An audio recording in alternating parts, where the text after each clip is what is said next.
آخر دقايق المباراة ثلاثية رائعة من كيري يتعادل بها الوريورز. إشارة المدرب ستيف كير لفريقه بطريقة الدفاع. أنا شايف عن نفسي أنا دفاع مان تو مان، بالنسبة لي كان قرار سيء بسبب ضعف الليكرز على مدار الربع في الثلاثيات. تقوم تلعبوا مان تو مان وتحط السلة تحت خطر الاختراق. وخلي بالكم هنا فكرة 2 بس تحت الباسكت وفي ديفيز هي فكرة ركيكة.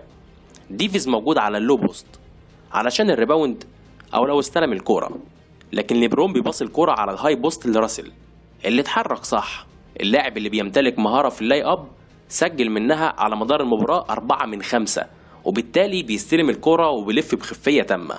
1 ضد 1 في وقت زي ده هو استهبال حقيقي. اللاعب طبعا بيموه ويسجل. واهلا بقى بهجمة الوريورز ومان تو مان برضو من الليكرز، بس بصراحة هنا منطقية. الوريورز سفاحين ثلاثيات. مين بقى هيطلع للسكرين؟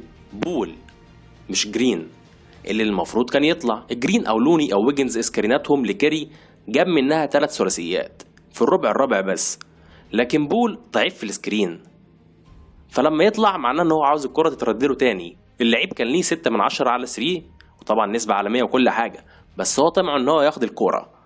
لكن كيري بصر ان هو اللي ياخد الكرة وحاول يسجل، وبما ان سكرين بول فاشل فبيحاول بقى ياخد شرودر معاه ويدخل لجوه، واهلا بقى يحاول يسجل عن طريق الفلوتر.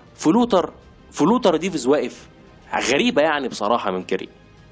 يعني ممكن تحاول تسجل بأي طريقة تانية او تبصيها حتى يا اخي، انما فلوتر وديفيز واقف ليه بقى؟ لان قطع تومسون اخيرا كان صح. باص ليه تضمن تسجل على الاقل، او تضمن ان مثلا ممكن ديفيز هيتشد او ان ديفيز هيتشتت فتترد لك الكرة من تاني.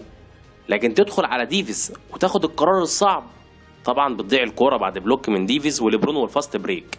وبول بيعمل الفاول اللي طبعا لو في الفيبا كان زمانها ان سبورت اسمها لايك فاول، لكن احنا هنا في الام بي اي. بياخد ليبرون رميتين بيسجل منهم واحده، كده الفرق بقى 3. هجمه الوريورز كيري بيباص الكره لجرين، بيوهم المدافع انه هيروح يستلم الكره منه وبيقطع لجوه، لكن شرودر بيفهمه وبيلزق ليه. بول بيتحرك لعند ما يوصل لشرودر علشان يعمل له السكرين، علشان كيري يتفضل المساحة، لكن سكرين فاشل. بيدحضوا ثبات شرودر الدفاعي وضرب الباص لكيري. ويجنز لحق الكورة. ويجنز لحق الكورة. سكرين من بول. ليبرون بيتسلم بول اللي هو التاني، ونفس الغلطة بيحاول يكررها. ممكن يا ابن الحلال تعمل لاي اب من حوالين ديفيز، لكن فلوتر هي اصعب تسجيل وديفيز واقف.